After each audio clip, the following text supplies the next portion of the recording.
Yo guys, assalamualaikum warahmatullahi wabarakatuh. Terima kasih kepada kalian yang telah mampir dan mengklik video ini.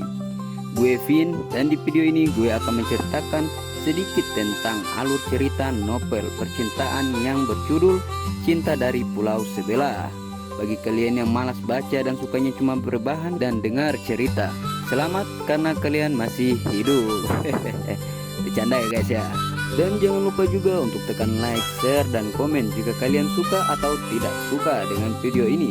Nyalakan juga lonceng notifikasinya biar kalian dapat notifikasi terbaru dari channel ini. Oke, nggak usah berlama-lama, mari kita langsung saja masuk ke alur ceritanya. Cekitot.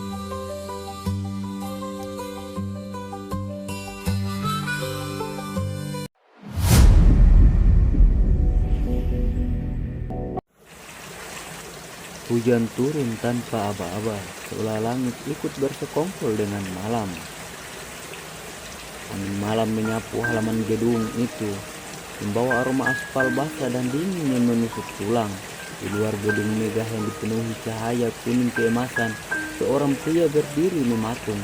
Bajunya basah, rambutnya lepek menempel di dahi, tapi Satria tak bergeming sedikit pun. Ia berdiri tepat di balik jendela kaca besar. Di dalam sana, dunia yang sama sekali berbeda sedang berlangsung.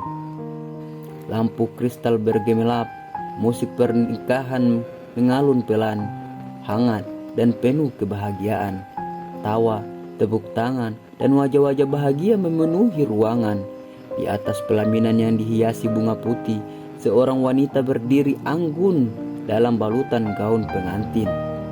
Wanita itu nikah 5 tahun. 5 tahun kebersamaan, janji, pertengkaran kecil, tawa, sederhana, dan mimpi-mimpi yang dulu mereka rajut bersama kini runtuh dalam satu malam.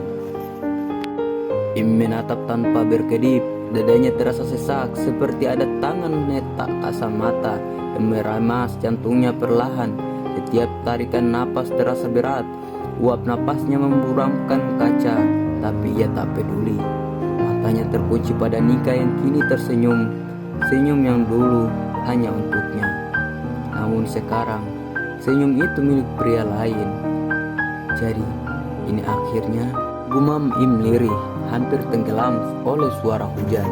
Tangannya mengepal, kukunya menekan telapak tangan hingga nyeri, tapi rasa sakit itu kalah jauh dibandingkan dengan perih di dadanya. Di dalam gedung, sang pengantin pria meraih tangan Nika. Mereka saling menatap, lalu tertawa kecil, seolah dunia hanya milik mereka berdua. Suara hujan menghantam kaca terdengar lebih keras saat itu, seperti tamparan telak bagi Im. "Selamat ya Nik," bisiknya pelan, nyaris tanpa suara. Tidak ada air mata yang jatuh, bukan karena ia kuat, tapi karena rasa sakit itu sudah melampaui batas air mata. Im teringat kata-kata Nika beberapa bulan lalu. "Aku capek, hidup susah terus. Im, aku butuh masa depan yang jelas." Saat itu, Im hanya terdiam. Ia tidak punya jawaban. Yang ia punya hanyalah tekad dan kemiskinan. Langkah kaki terdengar di belakangnya. "Im?" Suara itu terdengar ragu. Im menoleh sedikit.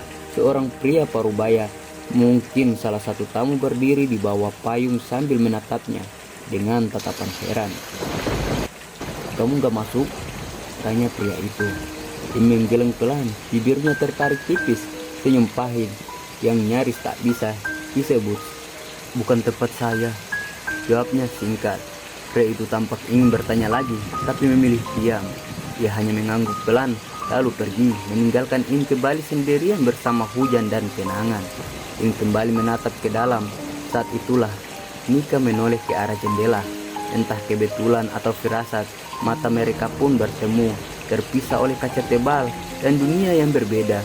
Senyum Nika sedikit meredup, alisnya berkerut, seolah ia melihat bayangan masa lalu yang seharusnya sudah terkubur. Im tahu ia terlihat, namun hanya sesaat. Nika mengalihkan pandangan, Musik kembali menguat, tawa kembali pecah, dan saat itu sesuatu di dalam diri Im retak sepenuhnya. Baik, gumamnya lebih kepada diri sendiri. Kalau ini pilihanmu, maka dengarkan baik-baik. Ia melangkah mundur, menjauh dari jendela. Hujan semakin deras, membasahi tubuhnya tanpa ampun. Aku akan pergi. Lanjutnya pelan, tapi suatu hari nanti aku akan kembali. Langkah kakinya terdengar berat di genangan air. Setiap langkah seperti sumpah. Kadang kehilangan bukan akhir dari segalanya. Ia hanya awal dari seseorang yang baru, lebih kuat, lebih kejam pada dunia, dan tidak lagi mudah diinjak. Im berhenti sejenak di tepi halaman, mengadah ke langit gelap. Hidup memang lucu, ujarnya getir. Yang setia sering ditinggal, yang bertahan justru disakiti. Angin kembali berhembus kencang. Tanpa ia sadari, dari sudut gedung yang remang, sepasang mata sedang memperhatikannya. Sosok itu berdiri diam, wajahnya tersembunyi oleh bayangan, seolah malam sengaja menyembunyikannya. Im tidak tahu, belum. Ia hanya tidak tahu satu hal malam itu. Ia tidak akan tinggal. Ia akan pergi, dan Jakarta akan menjadi saksi dari perubahan dirinya.